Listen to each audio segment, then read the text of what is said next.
السلام علیکم۔ رات کا پہر گہرا ہو چکا تھا اور گھر میں سناٹا تھا۔ کیتلین نیم غنودگی میں تھی جب اچانک ہوا میں ایک عجیب سی سرگوشی گونجی۔ وہ آنکھیں کھولنے کی کوشش کر رہی تھی لیکن جیسے کوئی اندھے کی طاقت اسے جکڑے ہوئے تھی۔ اچانک اس کے کمرے کے دروازے پر آہستہ آہستہ دستک ہونے لگی، ایک مدھم، سرد اور وحشت زدہ دستک۔ کون ہے؟ وہ گھبرا کر اٹھ بیٹھی لیکن کوئی جواب نہ آیا۔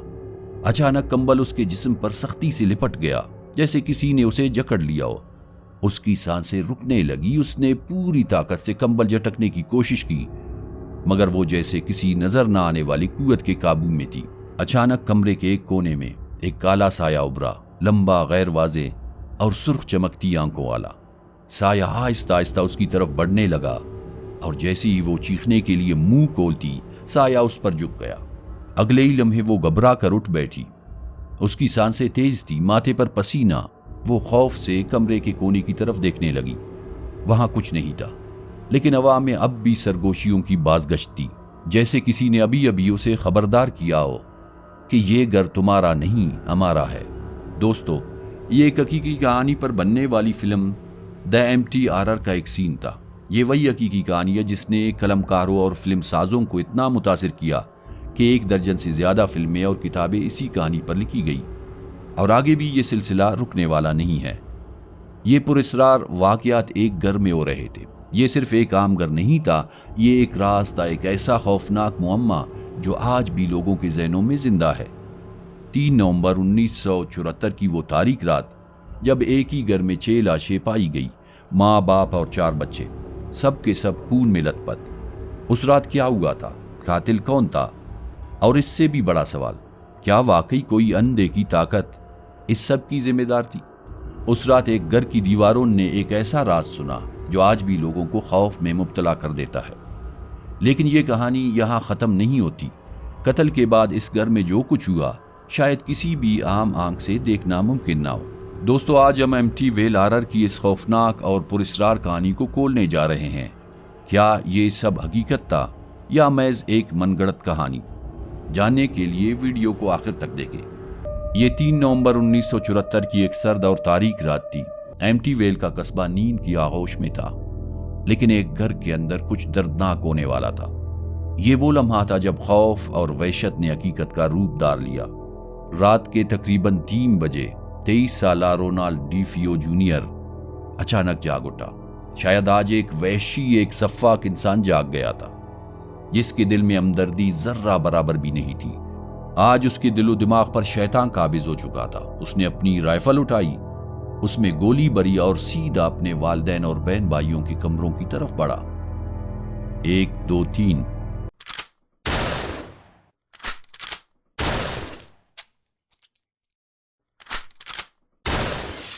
یکے بعد دیگرے اس نے اپنی والدین، 2 بھائیوں اور 2 بہنوں کو وحشیانہ انداز میں قتل کر دیا۔ حیران کن طور پر پورے گھر میں ایک بھی چیخ نہیں گونجی، کسی نے مزاحمت نہیں کی۔ یہ ایسا معاملہ تھا جو بعد میں تفتیش کاروں کے لیے بھی ایک خوفناک سوال بن گیا۔ جب ایک کو مارا تو باقی گھر والے کیسے نہیں جاگے؟ آخر باقی گھر والے کیسے بے خبر رہے؟ صبح کے وقت جب پولیس جائے وقوع پر پہنچی تو منظر ناقابل بیان تھا۔ ہر طرف خون اور موت کا بھیانک راج۔ رونالڈ ڈی فیو کو فوراً گرفتار کر لیا گیا مگر اس کی وضاحت نے معاملے کو اور پراسرار بنا دیا۔ تحقیقات کے دوران اس نے دعویٰ کیا کہ اسے کسی پراسرار آواز نے مجبور کیا کہ وہ اپنے اہل خانہ کو قتل کرے۔ اس نے بتایا کہ وہ مجھ پر اتنا اثر انداز ہو چکا تھا کہ میں اپنے پریوار کو قتل کیے بغیر نہیں رہ سکا۔ یہ دعویٰ ایک عام اعتراف جرم سے بڑھ کر تھا۔ یہ خوفناک واقعہ ایمٹی ویل کے ایک مکان میں پیش آیا جو کہ نیو یارک، امریکہ میں موجود ہے۔ اسی لیے بعد کے دنوں میں اس دردناک واقعات کے اس تسلسل کو ایمٹی ویل آرر کہا جانے لگا۔ یہی واقعات 1977 میں شائع ہونے والی کتاب دی ایمٹی ویل آرر کی بنیاد بنے، جسے جے آنسن نے لکھی۔ بعد میں اس کہانی پر درجنوں فلمیں بنی۔ دوستو، اب ایک بار پھر آتے ہیں کہانی کی طرف۔ گرفتاری کے بعد اس پر 7 ہفتے تک مقدمہ چلا اور نومبر 1975 میں عدالت نے رونالڈ ڈی فیو کو دوسرے درجے کے قتل کا مجرم قرار دیتے ہوئے 6 مرتبہ 25 سال تا عمر قید کی سزا سنا دی۔ مارچ 2021 میں اس نے جیل میں اپنی آخری سانس لی۔ لیکن یہ معاملہ صرف ایک خاندانی قتل تک محدود نہ رہا۔ یہ وہ لمحہ تھا جہاں حقیقت اور خوف کے درمیان کی لکیر مٹ گئی۔ یہ وہ سانحہ تھا جس نے ایمٹی ویل کے گھر کو دنیا کے سب سے بدنام اور پراسرار گھروں میں تبدیل کر دیا۔ آج بھی یہ کہانی خوف، پراسراریت اور ناقابل حل معموں کا ایک ایسا باب ہے جو وقت کے ساتھ ساتھ مزید گہرا ہوتا جا رہا ہے۔ قتل کے بعد 13 مہینے تک وہ گھر خالی رہا۔ آس پاس کے لوگ اس جگہ سے کترانے لگے جیسے وہاں کوئی انجانی مخلوق بسی ہو۔ لیکن پھر 1975 میں جارج اور کیتھلین اس اخبار میں اشتہار دیکھتے ہیں گھر برائے فروخت۔ وہ اس شاندار گھر کا جائزہ لینے نکلتے ہیں۔ وہاں پہنچ کر انہیں لگتا ہے کہ شاید اشتہار میں غلطی ہوئی ہوگی، کیونکہ وہ سوچ بھی نہیں سکتے تھے کہ اتنا پیارا گھر اتنی کم قیمت پر۔ لیکن انہیں پتہ چلتا ہے کہ واقعی میں گھر کم قیمت پر بک رہی ہے۔ یہ جان کر میاں بیوی بہت خوش ہوتے ہیں کیونکہ انہیں ان کے سپنوں کا گھر مل چکا ہوتا ہے، وہ بھی حیران کن طور پر کم قیمت میں۔ ان کے لیے یہ موقع کسی خواب سے کم نہ تھا، ایک شاندار اور کشادہ مکان جو عام حالات میں ان کی پہنچ سے باہر ہوتا۔ نومبر 1975 میں وہ اپنے 3 بچوں کے ساتھ اس گھر میں منتقل ہوئے، ایک نئے اور خوشحال مستقبل کی امید کے ساتھ۔ لیکن ان کی یہ خوشیاں زیادہ دیر برقرار نہ رہ سکیں۔ گھر میں منتقل ہونے کے چند دن بعد ہی عجیب اور ناقابل فہم واقعات پیش آنے لگے۔ ان کی چھوٹی بیٹی اکثر ایک نہ دکھنے والی قوت سے باتیں کر رہی ہوتی اور عجیب و غریب حرکتیں کرتی۔ جارج کو رات کے 3 بجے اچانک جاگنے کی عادت پڑ گئی۔ یہ محض اتفاق ہوتا تھا یا پھر یہ وہی وقت تھا جب رونالڈو ڈیفیو نے اپنے خاندان کو وحشیانہ طریقے سے قتل کیا تھا۔ گھر میں ہر وقت ایک عجیب سی سردی رہتی، حالانکہ ہیٹر پوری شدت سے جل رہا ہوتا، لیکن پھر بھی سردی کی شدت میں کمی نہیں آتی۔ یہ سردی کسی عام موسم کی نہیں ہوتی، بلکہ یہ کسی اندھے کی قوت کی موجودگی کا احساس دلاتی۔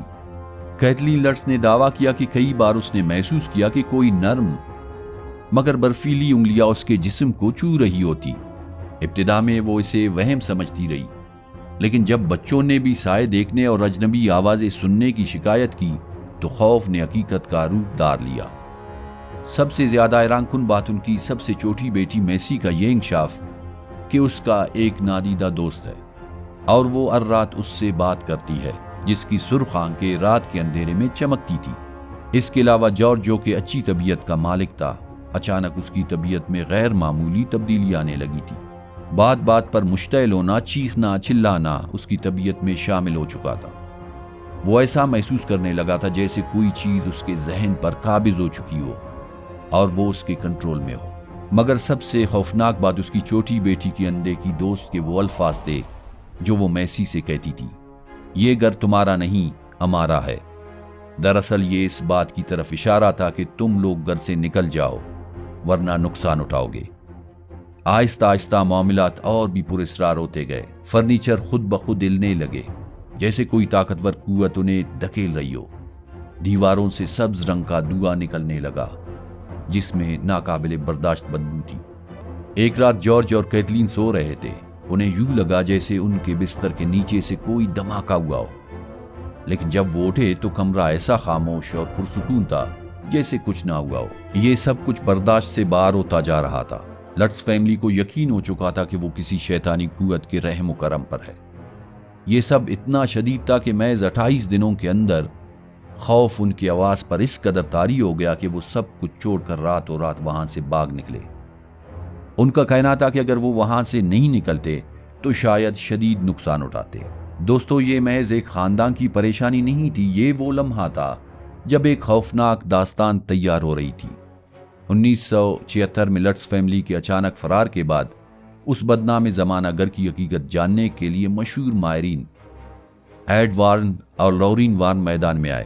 ایڈ وارن کا دعویٰ تھا کہ وہ شیطانی قوتوں کی موجودگی کو محسوس کر سکتے ہیں، جبکہ لورین وارن کا کہنا تھا کہ وہ ارواح سے براہ راست رابطہ قائم کرنے کی صلاحیت رکھتی ہے۔ یہ کوئی معمولی تفتیش نہیں تھی، یہ ایک خوفناک راز کو بے نقاب کرنے کی کوشش تھی۔ ایڈ وارن اور لورین وارن نے اپنی ٹیم کے ساتھ کئی دن اس پراسرار گھر میں گزارے، جہاں انہوں نے مختلف طریقوں سے مافوق الفطرت مظاہر کی جانچ کی۔ گھر کے مختلف حصوں کی تصویریں اتاری گئی، جن میں ایک تصویر خاص طور پر اپنی پراسراریت کی وجہ سے دنیا بھر میں مشہور ہوئی۔ اس تصویر میں دروازے کے پیچھے ایک چھوٹے لڑکی کی پراسرار شبیہ نظر آ رہی تھی۔ حیرت کی بات یہ تھی کہ اس وقت گھر میں کوئی بچہ موجود نہیں تھا۔ لورین وار نے اپنی روحانی صلاحیتوں کا استعمال کرتے ہوئے ماحول کا تجزیہ کیا اور دعویٰ کیا کہ گھر کے اندر ایک غیر معمولی شیطانی توانائی گھوم رہی ہے جو انتہائی طاقتور اور خطرناک ہے۔ لٹس فیملی کے بیانات کی تصدیق اور ان کے خوفناک تجربات کو حقیقت سے جوڑنے کے لیے ان کے تفصیلی انٹرویوز کیے گئے، لیکن سب سے ہولناک لمحہ تب آیا جب ایک پادری جسے گھر کو شیطانی قوتوں سے پاک کرنے کے لیے بلایا گیا تھا، خود ایک ناقابل فہم اور خوفناک تجربے کا شکار ہو گیا۔ جیسے ہی اس نے گھر کے دروازے پر قدم رکھا، فضا میں ایک سرد لہر دوڑ گئی۔ اچانک ایک بھیانک گرجدار آواز سنائی دی۔ کوئی اندھے کی استی سرگوشی میں نہیں بلکہ غصے میں دہاڑ رہی تھی، باہر نکل جاؤ، جلدی باہر نکل جاؤ۔ پادری کا جسم کانپنے لگا، اس کے ماتھے پر پسینے کے قطرے نمودار ہو گئے، یکایک اس کی جلد پر سرخ دبے ابھرنے لگے، جیسے کسی نظر نہ آنے والی طاقت نے اسے چھوا ہو۔ خوف سے لرزتے ہوئے وہ تیزی سے دروازے کی طرف بھاگا اور جیسے ہی وہ باہر نکلا، دروازہ زوردار آواز کے ساتھ بند ہو گیا، جیسے کسی نے غصے میں اسے دھکیل کر باہر نکال دیا ہو۔ یہ محض اتفاق نہیں تھا، یہ اس بات کا اشارہ تھا کہ وہ گھر کسی عام نحوست کا شکار نہیں تھا، بلکہ وہاں کوئی خوفناک اور شیطانی ہستی موجود تھی جو اپنے علاقے میں کسی کو برداشت کرنے پر آمادہ نہیں تھی۔ ایڈ اور لورین وان کے مطابق یہ گھر عام آسیب زدہ مقامات سے کئی زیادہ خطرناک تھا۔ یہ شیطانی قوتوں کے قبضے میں تھا۔ گھر کے اندر منفی توانائی اتنی شدید تھی کہ عام انسان کے لیے وہاں رہنا ممکن نہیں تھا۔ وارن کا ماننا تھا کہ اس گھر میں کچھ ایسا تھا جو صرف ایک مافوق الفطرت طاقت سے ختم کیا جا سکتا تھا۔ دوستو، یہ تحقیقات اس بدنام زمانہ گھر کے اسرار کو مکمل طور پر واضح نہ کر سکے، لیکن انہوں نے اس خوفناک کہانی کو مزید تقویت دی۔ آج بھی ایمٹی ویل آرر صرف ماضی کا قصہ نہیں، بلکہ ایک ایسا راز ہے جو وقت کے ساتھ مزید پراسرار ہوتا جا رہا ہے۔ یہ کہانی دنیا بھر میں مشہور ہوئی اور اس پر متعدد کتابیں اور فلمیں بنائی گئی، لیکن اس کی سچائی ہمیشہ ایک بحث کا موضوع رہی۔ جہاں ایڈ اور لورین وارن جیسے ماہرین نے غیر معمولی سرگرمیاں اسے شیطانی قوتوں سے جوڑتے ہیں، وہی ماہرین نفسیات اسے کسی اور نظر سے دیکھتے ہیں۔ وہ اس واقعہ کو وہم، نفسیاتی دباؤ اور اجتماعی ہسٹیریا کا نتیجہ قرار دیتے ہیں۔ دوستو، ایمٹی ویل آرر آج بھی خوفناک کہانیوں کے شوقین افراد اور ماہرین کے درمیان بحث کا موضوع بنا ہوا ہے۔ کچھ لوگ اسے ایک شیطانی قوت کا حقیقی مظہر مانتے ہیں، جبکہ دیگر اسے محض ایک من گڑت کہانی سمجھتے ہیں جو مشہوری اور مالی فائدے کے لیے تخلیق کی گئی۔ لیکن ایک بات طے ہے، یہ کہانی اب ایک ثقافتی علامت بن چکی ہے جو خوف، اسرار اور حقیقت کی باریک لکیر پر کڑی ہے۔ آج بھی ایمٹی ویل کا گھر ایک سیاحتی مقام ہے جہاں لوگ اس خوفناک کہانی کی سچائی کو محسوس کرنے کے لیے آتے ہیں۔ تو کیا یہ واقعی ایک شیطانی گھر تھا یا صرف ایک خوفناک افسانہ؟ اس کا جواب آج تک راز میں چھپا ہوا ہے۔ سنگتاک نما اورنگنا بننگنا بے حد مشکورن۔ امید نمننا چینل پسند کرو رے اور لائک کرو رے اور سبسکرائب کرو رے۔ اللہ نگہبان۔